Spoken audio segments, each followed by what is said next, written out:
Good morning. Please sit down so I can get through this Giants update.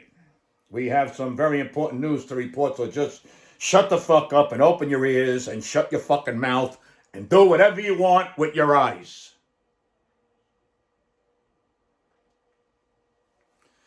The New York Football Giants this week made one of the most important quarterback signings since the drafting of Eli Manning many years ago. Let me explain the sequence of events that led us to where we are right now. At one point, a couple of months ago, we had no quarterback signed to this team.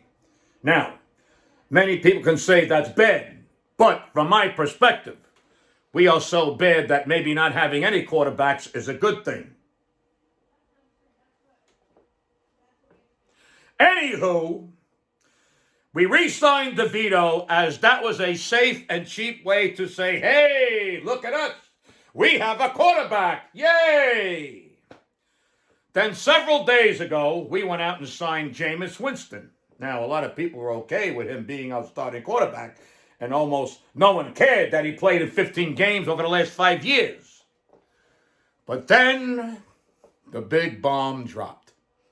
The bra came off, and the legs spread open. The New York Giants just signed Russell Wilson to be our starting quarterback. A real quarterback with a real history who actually won a Super Bowl.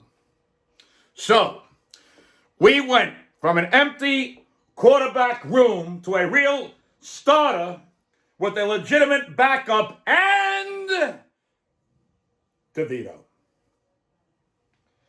We finally have a reasonable quarterback situation. Wilson can manage an offense and run a team. And I wasn't thrilled with Winston being the QB1. So now he's a very decent backup if need be. And Tommy Cutlets is perfect as the QB3. Because if I have to run out to get the babysitter her fucking lucky hat before she flies because she forgot it at home, Tommy Cutlets can stir the sauce while I'm out. Look, I told Schoen to build the fucking team first. Enough with signing a quarterback in this year's draft. Enough with trying to find the $50 million a year free agent quarterback to run the team for the next 10 years. Build that fucking team already.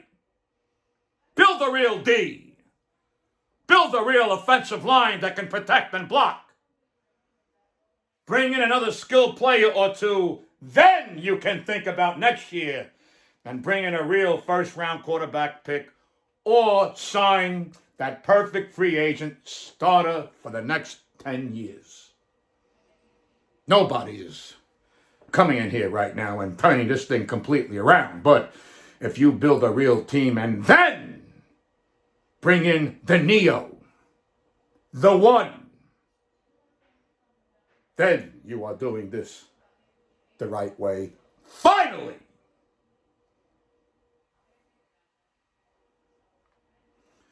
We have a draft coming up, and if we keep our heads screwed on right and take the best player available in each round, regardless of position, we could have 6 impact players to start immediately, especially on defense.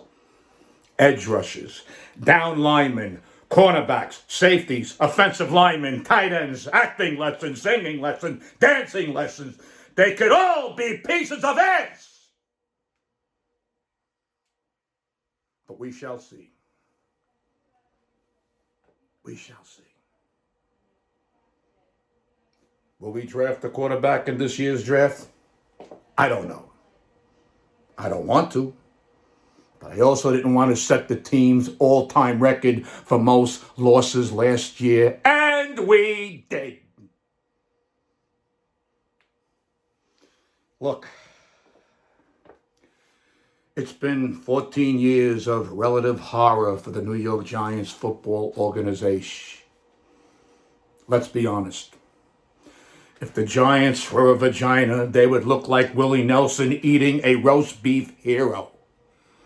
They would look like a toothless hillbilly eating ribs covered in sauce. Do you understand? While Mara takes bubble baths and plays with little plastic battleships, we've been through shitty GM after shitty GM and unknown and unproven head coach after unknown and unproven head coach. This must all end!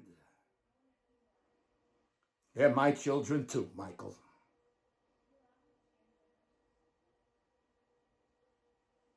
And that's that. We're going to try and turn this fucker around. Wish me luck. I'm trying as hard as I can. Don't you understand? I'm surrounded by momos wearing baloney suits in a fucking Shark Tank. This concludes our broadcasting day. Seacrest out.